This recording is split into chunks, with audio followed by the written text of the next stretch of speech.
ഏറെ വിമർശനങ്ങളും സൈബർ അറ്റാക്കുകളും നേരിട്ട കൊല്ലം സുധിയുടെ ഭാര്യ രേണു അവതാരക ലക്ഷ്മി നക്ഷത്രയുമായുള്ള സൗഹൃദം ഇപ്പോൾ സോഷ്യൽ മീഡിയയിൽ ചർച്ചയാകുന്നു. സുധി മരിച്ച ശേഷം വ്ളോഗിലെല്ലാം രേണുവിനെയും കുട്ടികളെയും ഉൾപ്പെടുത്തിയത് വലിയ തോതിൽ വിമർശനങ്ങൾക്കും ലക്ഷ്മിക്ക് നേരിടേണ്ടി വന്നിരുന്നു.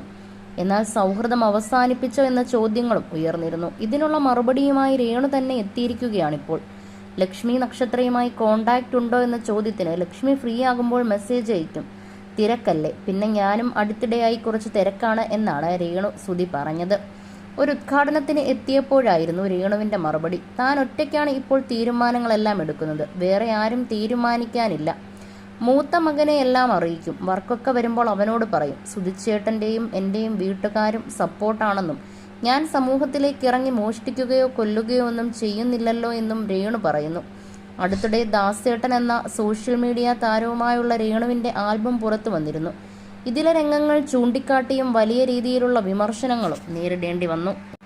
ഭർത്താവും നടനും മിമിക്രി താരവുമായ കൊല്ലം സുധിയുടെ വേർപാടോടെ അനാഥമായ കുടുംബത്തിന്റെ സംരക്ഷണ ചുമതല ഇപ്പോൾ രേണുവിനാണ്.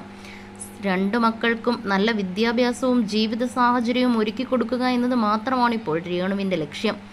അഭിനയത്തിൽ താല്പര്യമുള്ള രേണു നാടകം, മ്യൂസിക് വീഡിയോകൾ എന്നിവയിലെല്ലാം സജീവമാണ്. അടുത്തിടെ ചെയ്ത റൊമാൻറ്റിക് റീലുകൾക്കാണ് രേണുവിന് കടുത്ത വിമർശനങ്ങൾ നേരിടേണ്ടി വന്നത്.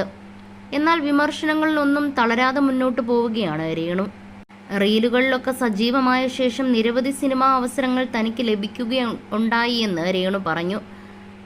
സർക്കാർ ജോലിക്ക് വേണ്ടിയുള്ള കാത്തിരിപ്പിലാണ് താനെന്നും രേണു പറയുന്നു. അഭിനയിക്കുന്നത് ഒരു വലിയ പ്രശ്നമാണെന്ന് എൻ്റെ കുടുംബത്തിന് തോന്നിയിട്ടില്ല. സിനിമയിലേക്ക് വിളിച്ചാൽ അഭിനയിക്കും. അഭിനയം എൻ്റെ പാഷനാണ്. ബിസിനസ്സിലേക്ക് ഇറങ്ങാൻ പ്ലാനില്ല.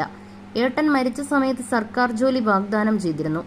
അത് എംപ്ലോയ്മെന്റ് വഴിയേ നടക്കൂ. അതിൻ്റെ കാര്യങ്ങൾ ചെയ്തുകൊണ്ടിരിക്കുകയാണ്. എന്നത്തേക്ക് ശരിയാകുമെന്ന് അറിയില്ല. നേരിട്ട് കാണുമ്പോൾ എല്ലാവരും സപ്പോർട്ടാണ്. കമൻസ് വരുന്നത് മുഴുവൻ ഫേക്ക് ഐഡികളിൽ നിന്നാണ്.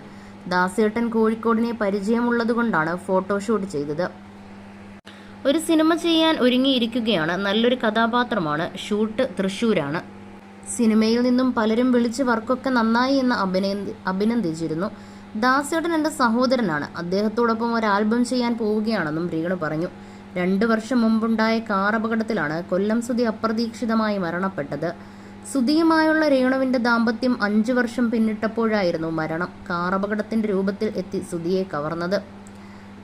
ടെലിവിഷൻ ഷോകളിലും സിനിമകളിലും സജീവമായിരുന്നുവെങ്കിലും കാര്യമായ സമ്പാദ്യമൊന്നും സുധിക്കുണ്ടായിരുന്നില്ല. വാടക വീട്ടിലായിരുന്നു കുടുംബസമേതം കഴിഞ്ഞിരുന്നത്. സുധിയുടെ മരണശേഷം സന്നദ്ധ സംഘടനയാണ് രേണുവിനും മക്കൾക്കും വീട്